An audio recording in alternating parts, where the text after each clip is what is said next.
All right, how's everybody doing on this rainy Friday? We're gonna make sure we're up and rolling here in a second.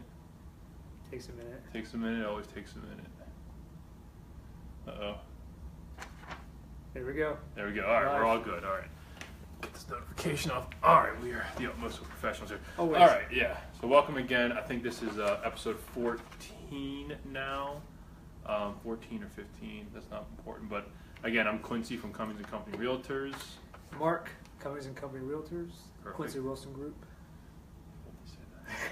John's not with us. He's working or not, but it doesn't matter. So today we're going to talk about our deposits. We get a lot of questions about this from our buyers. So it's sometimes confusing to them why they're doing a deposit, why they're writing a deposit, what we are going to do with the deposit as real estate agents.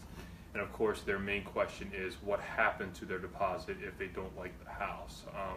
So we're going to dissect that a little bit and go into a bit more detail. Right. So we have a list of the top asked questions about the deposit. So I'm going to do a kind of an interview thing. I'm going to interview Quincy here. He's going to give you the answers.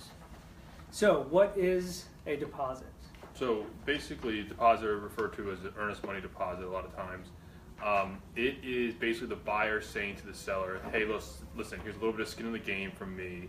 You know, here's some of my money so that you can take your house off the market for a couple of weeks or whatever your time periods are, so that they can do their due diligence on the house, get their inspections done, all this stuff. Because obviously from the seller's point of view, their house is off the market, it's not being marketed, buyers aren't coming through.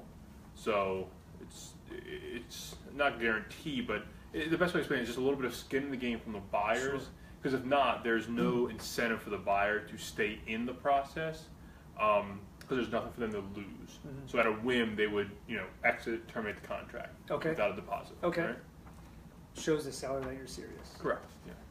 Why do we use that? You kind of went over that. Yeah. Why do we use deposits? Again, I think you said it better than I did. It's to show the seller that you're serious.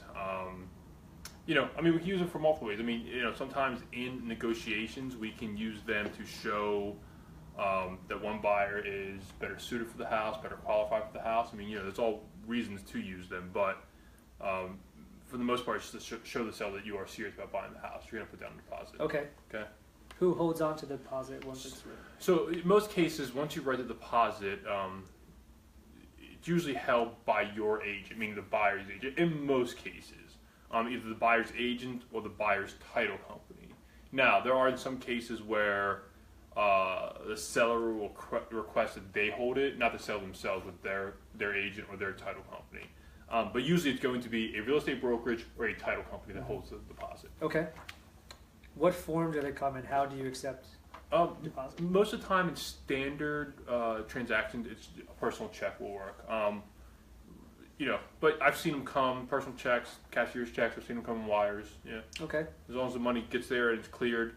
I think one thing that's important for buyers to understand about deposits is that it is real money and it does get cash if it's a check. A lot of people, they have the misconception of, it's just a check that gets held in a box somewhere. Mm-hmm. It's not. It gets deposited into account, and this is money that will leave your account and go into another. Right. So. Let's see. What happens to the deposit as the process as a deal progresses? Sort of progresses? As a deal progresses. So the deposit basically, like if we're doing a buyer consultation in the very beginning, one thing we always talk about is what happens with their deposit. Mm-hmm. So you write your deposit check. Usually I ask for about 1%. I think it's fairly standard in real estate. 1% of the purchase price. So I don't know, easy math, $300,000 house, mm-hmm. $3,000 deposit, okay? Let's say your closing costs are $10,000, okay? So that deposit that you've given me or you or whoever, $3,000, if your closing costs are 10, it comes off the bottom line there. Okay. Okay, if your cash to close is 10. Okay, so you've given 3 in your deposit, your cash to close is 10, so at the end, when you get to closing, you now owe 7. So that's what happens to your deposit. So you don't necessarily get the check back, but you get it back in that sense. Right. Okay. It counts towards whatever money you will owe anyway. Exactly, yeah. Right. If a buyer defaults, meaning they back out of the mm-hmm. deal, what happens to your deposit? So the short answer is you lose it. Okay, you will lose your deposit. And I think anybody's been doing this for any sort of time. We've all seen it happen on both sides. We do our best to not let that happen. you never ever want to see it happen. Whether you're the listing agent or the buyer's agent, you never want to see somebody default. And to be honest, you really have to make a grave just lack of effort to default on a house. And so you have to be completely out of all your contingencies.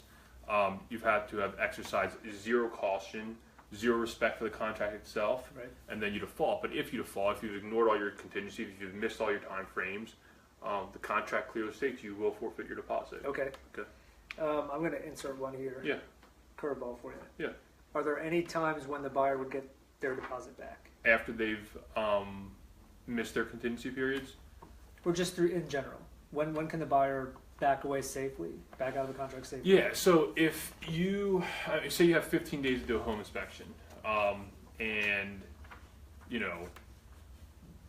do your home inspection in 10 days and the contract states, you have 15 days, you do it in 10, there's a slew of issues, and you submit a repair request to the seller says, no, I'm not going to do those repairs, you say, I don't want the house anymore, you get your deposit back. Right. The house has been appraised, you can't hash that out, you get your deposit back. There are, I would say, 3 times when there are separate negotiations that has to happen, and if those negotiations can't be met and there are time frames allotted for each one, the buyer is safe to terminate and get their contract back. Okay. Sure, there can always be an instance where the buyer can terminate out of contingency and the seller is just, it's never an easy thing to keep one's deposit or get it back. There's obviously, nobody wants to do that. Sure. So, there are instances where the seller can just simply be nice and give it back. We've all seen it happen. Right. So, is that it? That's it? That's it? All right, quick. Quick one. It's my birthday. I'm getting out of here. I got a party to go to. Drinking. No. Working. We're professionals. Yeah. I'm going back to the office for at least 4 more hours. I'm casual. I know, you're always casual. Yeah. It drives me nuts. Anyway. All right, so thanks for listening. Again, we'll be back in 2 more weeks. We'll announce the next topic soon, so make sure you join us. Anything else with that? Look forward to John's return. You always look forward to John's return when he's gone. All right. Thanks, and we'll talk to you soon. Okay. All right, thanks. bye.